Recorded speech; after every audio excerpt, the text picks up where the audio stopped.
everyone, Daniel here from the Next Issue Podcast. On today's video, I'll be doing a review for Morbius 2022. The first part of the video will be non-spoiler, which I'll give you just some overall thoughts. But I will go into spoilers. I'll give you plenty of warning, so in case you want to watch the movie before the review. But before that, let's get into some of the technical stuff for the movie. So this movie came out on 2022, just this past weekend of April 1st. This movie, as you probably know, has been through a lot of delays, changes, and everything, and you can definitely feel that in the movie.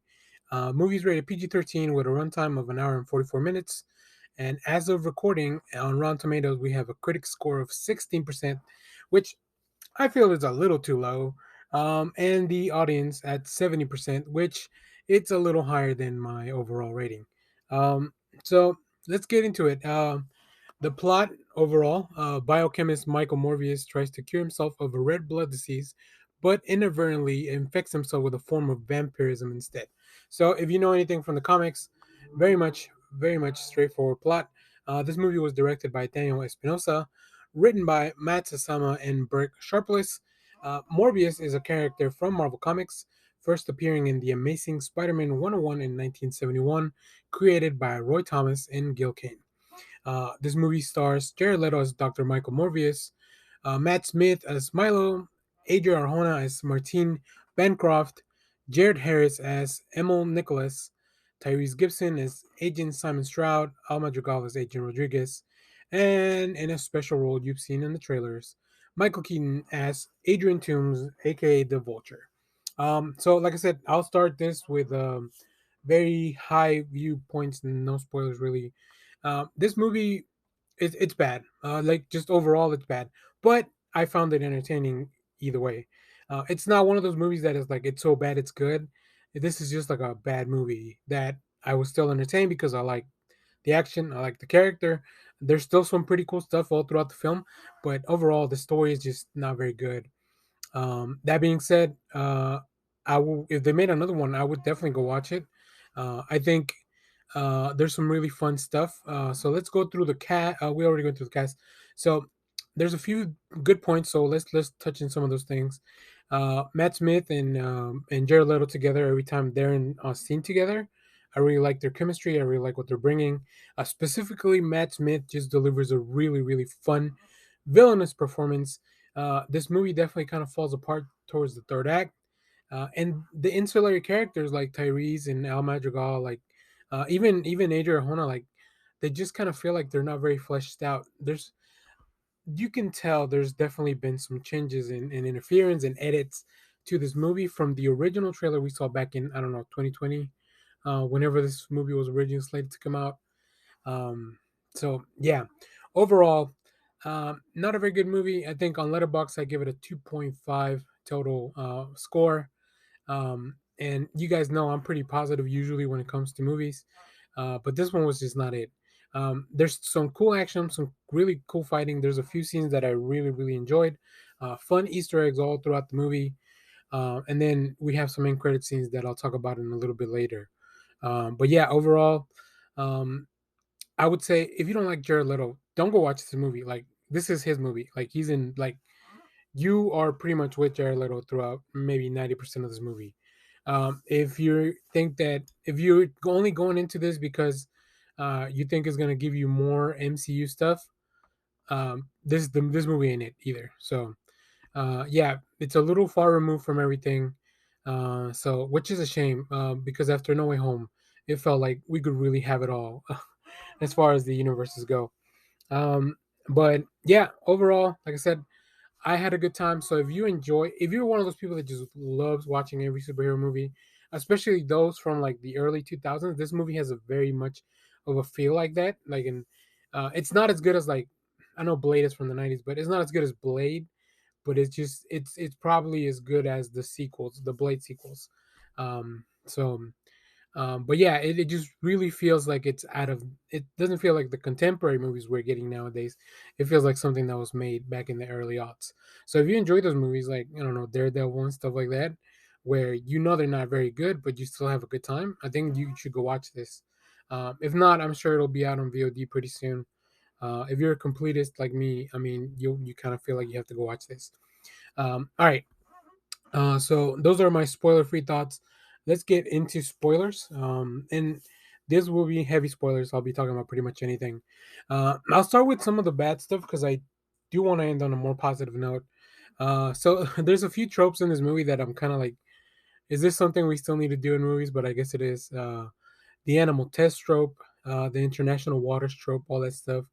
Anytime anytime any dialogue with the FBI agents, and it's not really on. I don't blame Tyrese or Al Madrigal for it. I mean, Al Madrigal's a really funny dude, but anytime they were involved, the dialogue was just bad. Like it felt like there was some part missing from their story. We know Tyrese definitely had a larger part with, or a larger, bigger relationship with Morbius because he has a robot arm for some reason, and then in the movie, he thanks Doctor Morbius because of some blood that he invented, like some artificial blood that saved his life. Um, so yeah, overall, another thing that I really thought was kind of, I don't know, feels like they back in the day the MCU would do this as well, where the villain was just a mirror of the hero, right? Like they were the same.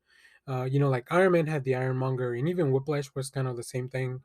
Uh, and then they've kind of transitioned and have more villains that really don't just, they're not just a bad reflection of the hero. This movie pretty much has Matt Smith. Matt Smith just turns into another vampire like Morbius.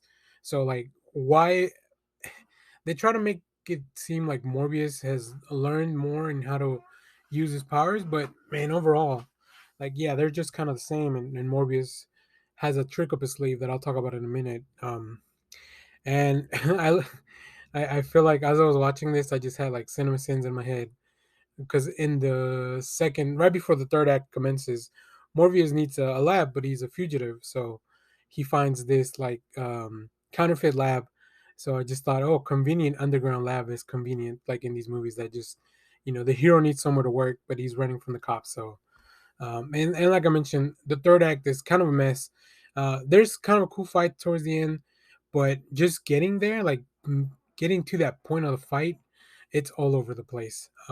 So yeah, those are the main bad things. Now let's focus on some of the good stuff because, like I said, I overall I was entertained. Anytime Matt Smith and Jared Leto are in a scene together, oh my god, there is just very good chemistry. And even going past that, Matt Smith's transformation from this character that's ill and weak into this powerful vampire villain, so good. He just really goes for it. He does like this little crazy dance at some point. So yeah, it's a lot of fun. There's a really cool scene with when you first transform into Morbius, he's contained in this containment room. There's a lot of red lights. It looks really cool. Very, very horror vibes too at the beginning when he first transforms. I think the tone shifted from that horror into later in the movie, which I feel like that's also thanks to some of the changes. There's a lot of really cool fights, a lot of really cool and just kills that are like, whoa, this is a PG-13 movie, and I think they only kept the PG-13 rating because there wasn't a lot of blood. For a vampire movie, there was a very like there was a lack of blood. Um, there's some fun Easter eggs too that I'll let me just get into real quick. Horizon Labs is where Morbius works. That's a comic book. Peter Parker has worked at Horizon Labs. There's also a scene where Morbius steps into this container with bats, and then the music just it feels to me like an homage uh, to Batman Begins when Bruce is in the cave with all the bats.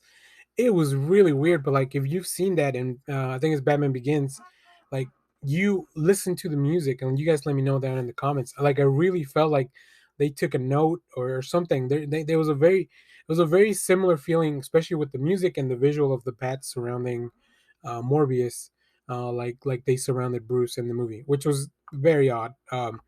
Maybe the director's a fan of the Dark Knight trilogy, so um, also, there's a really fun line of like, "You don't want to see me when I'm hungry," which is funny because it's a callback to the Incredible Hulk when Ed Norton is trying to tell him in Portuguese, "You don't want to see me when I'm angry," but he uses the word for hunger instead in Portuguese when he's working at that factory. I did notice from the trailer, there's a scene when he goes to that underground lab. He tells one of the thugs like, I'm Venom. He's like, no, I'm just kidding. I'm Dr. Morbius. Nice to meet you.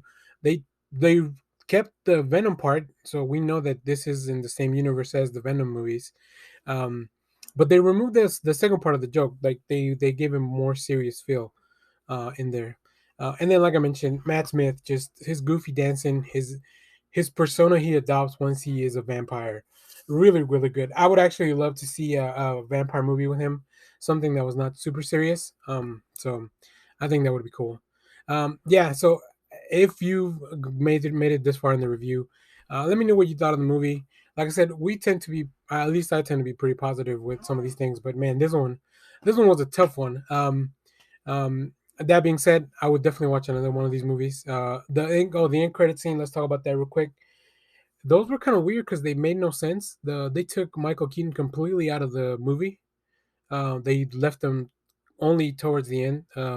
So in the first end credit scene, we see the big cloud from Spider-Man No Way Home, but it's in this universe, and then Michael Keaton just appears on a cell, and then he goes free because he shouldn't belong in a cell if he's not, if he hasn't done anything wrong in that universe. And then in the second scene, we see Morbius driving, and he's leaving the city, going to a rendezvous point. Then Adrian Toomes shows up in his Vulture outfit, very similar to what we saw in the Spider-Man movie, and he tells him, "Let's do some good together." So it looks like in the future, if they do something, they will do like maybe a team up of Sinister Six type of characters, but maybe they'll be the heroes of the movie as opposed to the villains. Who knows? Who knows what Sony's gonna do? And I think the moral of the story here is like Sony interfered with this movie so much that whatever good could have been out of this movie, like they really just gutted it, and they had such a good chance after No Way Home of like trying to get things back on track. But yeah. All right. Well, that's gonna be our review. Thanks everyone for watching. Remember to share, like, subscribe, hit the bell so you know when we go live. That is most Sundays, 10 a.m. Central Standard Time. Stay tuned. We have more comic reviews, trailer reactions, movie reviews, TV recaps, our live episodes, and also our audio podcast is back. So check all that stuff. We have links in the description for everything. Leave me your thoughts on Morbius in the description. Let's try to be civil. Let's try to be cool. Like, let's not get too crazy with the hate. That's not as much fun. But this movie did spark a topic that we'll talk about and cover in one of our lives in the future. What are the worst comic book adaptation movies that we've had? Because a lot of people are saying it's Morbius, and let me tell you, it's not. It's not even close to being the worst one. But yeah, we'll talk more about that in the future. So, anyways, thanks for watching, everyone. Bye bye.